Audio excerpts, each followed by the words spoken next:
kana neman yarinya iyayenta sun ɗaure maka gindi cewa za su auren maka ita, amma ta ce ba ta son ka. Duk lokacin da mace ta buɗe baki ta ce ba ta son ka, wallahi ka haƙura, kuma Allah zai baka wacce ta fita. Man taraka shay'an lillah awwadahu Allahu mimman huwa khairun minhu. Wanda ya bar abu dan Allah, Allah zai canja masa da abin da ya fi alheri.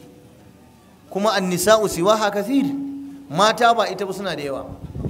Ina ba da samari shawara, da zarar ka je ta fara maka yanga tana kada maka kai, ta nuna fa ba ta da lokacinka, ka ce Allah ya ba da sa'a, ka je ka jira wacce ta dace da kai. Likulli saqitatin laqita, duk wani abun tsuntuwa akwai mai tsintarsa. Yanzu in wani ya zo wucewa ya ga naira 10 a hanya, ba zai tsaya dauka ba don kafa karfin 10, amma yaro ya tsinci 10, to a ranar mahaifiyarsa ma sai ta gane yana cikin farin ciki saboda ya tsinci naira 10. Kenan kowa da abin da yake so. Lokacin da ka je nema aka ce ba a yi da kai, yanzu kai baka da zuciya, yanda kake cikakken mutum, yanda kake a ce wai ba a san ka, kuma wai ka makale cingam maye, ba za ka haƙura ba har a zo wai ana za a kashe ka?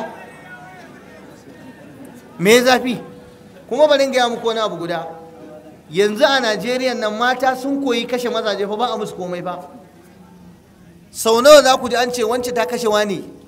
Wallahi da mace ta kashe namiji yau, akwai ƙungiyoyin mata na Yahudawa, yan women right, daman suna zargin ana cutar mata, auren ma daman suna ganin takura musu ake yi, an ce sai sun yi aure, an ce sai sun yi kaza, suna nan suna neman wa mata yanci. Wallahi mace tana kashe namiji, ƙungiyoyi za su zo su neme ta a kama mata, a sama mata lauyoyi, da idan mun gani sun kashe mazajen, kuma wallahi an turo musu lauyoyi daga waje. Suna da ƙungiya, sai a ce ai ta samu taɓin hankali ne, sai a ce kaza. Ba zai taɓa yiwuwa ma ka ga wai mace ta kashe wani wai a zo an kashe ta ba. Ina gaya maka wallahi za ta aika ka lahira baka shirya ba.